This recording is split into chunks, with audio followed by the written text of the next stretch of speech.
Boker Tov, on a vu la dernière fois que lorsqu'on rentre dans la synagogue, donc on doit rentrer avec respect, crainte pour l'endroit où demande la shrina.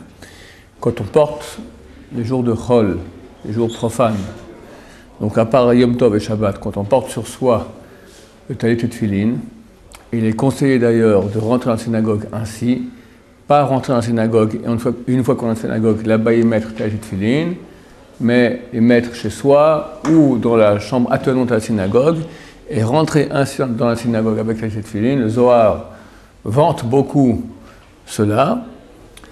Quand on rentre ainsi, alors on s'arrêtera un moment à la porte, on se prosternera devant le Echal, donc en direction de l'endroit où se trouvent les livres de Torah, le Echal, c'est dans cette armoire. On dira le verset, Vadi borov chasdecha, et moi dans ta grande bonté, avovetecha, je viendrai dans ta maison, eshtachavel chal kodshecha, je me prosternerai en face de ton Echal, de ton palais.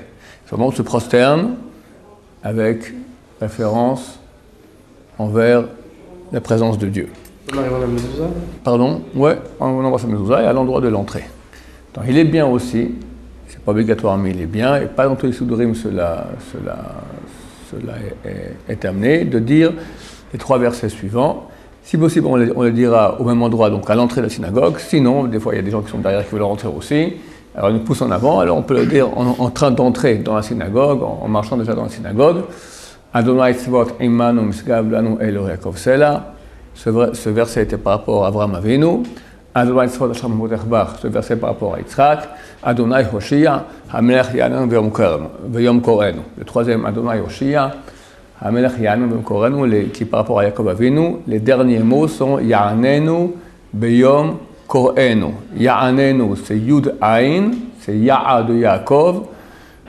Ya'anenu Beyom, c'est le Bet de Yaakov. Korenu, c'est le Kouf de Yaakov. C'est pas dans le bon ordre, mais en tout cas, ça correspond aux premières lettres du mot Yaakov. Donc, pensez cela si possible. Il y a une mitzvah qui est importante aussi, mais moins importante que d'entrer dans la synagogue avec la talit et tefillin. C'est écrit dans les poskim, si on a le choix entre les deux, on peut arriver à cette situation-là, de choix entre les deux. Est-ce qu'il est préférable de rentrer en talit et tefillin, et ça me prend plus de temps parce que je dois à l'entrée de la synagogue les mettre, ou c'est préférable de rentrer tout de suite, sans talit et tefillin, quitte à les mettre après dans la synagogue, de faire partie des 10 premiers. Il y a une mitzvah de faire partie des 10 premiers qui sont à la synagogue. Alors, à la règle tranchée, mieux vaut ne pas faire partie des 10 premiers pour faire la grande histoire de rentrer dans la synagogue avec talit et tefillin. On peut gagner les deux, c'est-à-dire faire partie des 10 premiers et à la fois talit et tefillin, c'est le top. Donc il y a une mitzvah de faire partie des 10 premiers, non seulement à Shachrit, mais aussi à Mincha et à Arvit. Et plus on fait partie moins de personnes, mieux c'est. Le premier, c'est le top. Après, le deuxième, jusqu'au 10e. D'accord ? Le top, c'est le premier. Après, d'être le deuxième. Le 10e, c'est bon aussi. Non, c'est pas alors, non, c'est mieux le premier que le 10e. Ce qu'il faut faire attention, c'est quand on sort aussi. Quand on sort, il y a aussi une mitzvah de faire attention de ne pas être le 10e qui sort. Avant, ça va. Après, ça va aussi. Non, c'est mieux d'être dans les 10 derniers qui partent de la synagogue, plutôt que plus que le 10e. Mais surtout faire attention d'être pas le 10e, parce que quand le 10e il part, la shrina part avec. Quand il y a 10 personnes juives, il y a la présence divine qui se pose à l'endroit.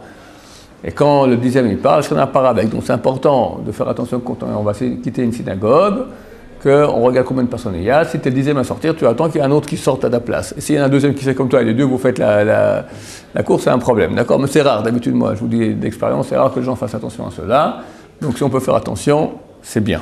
Est-ce qu'on a le droit d'entrer dans la synagogue sans les talit et tefillin et puis d'aller dans une pièce attenante comme on fait ici et de mettre les talit et tefillin ? Oui, c'est valable. Si tu peux pas rentrer dans la synagogue par une autre pièce que la synagogue, d'accord ? Alors tu peux passer par là-bas, et après tu rentres. En sortant de la pièce dans la synagogue, tu fais tout le cérémonial. Il est écrit aussi qu'être les 10 premiers, c'est dans la synagogue où on va prier. Parce qu'il y en a qui font comment? Ils vont dans une synagogue qui est pris un quart d'heure plus tard que leur minyan à eux. Ils sont déjà en retard pour leur minyan à eux. On va dire leur minyan à eux commence à 7h30. Et l'autre, il commence à 8h moins quart. Alors ils rentrent dans la synagogue de 8h moins quart. Ils sont parmi les deux premiers, ils font la mitzvah, puis après ils rentrent dans leur minyan à eux où ils sont déjà en retard. C'est pas valable. Ce qu'il faut, c'est rentrer dans son propre minyan à soi, où on va prier, là-bas faire partie des 10 premiers. Comme je dis, on fera aussi cela, on fera attention à cela aussi à Mincha et Arvit. Shabbat, le cérémonial de dire Avani et moi dans ta grande bonté, je rentre, je viens dans ta maison et je procéderai en face de ton Echal, de ton palais. On le fait aussi, même si on ne porte pas de talit gadol. Rien que le talit katan, ça suffit. C'est clair qu'on ne porte pas le filin, c'est Shabbat, ou Yom Tov aussi. Par le fait de porter déjà sur le talit katan, on peut faire tout ce cérémonial quand on rentre dans la synagogue. Baruch Adonai, l'olam, amen va amen.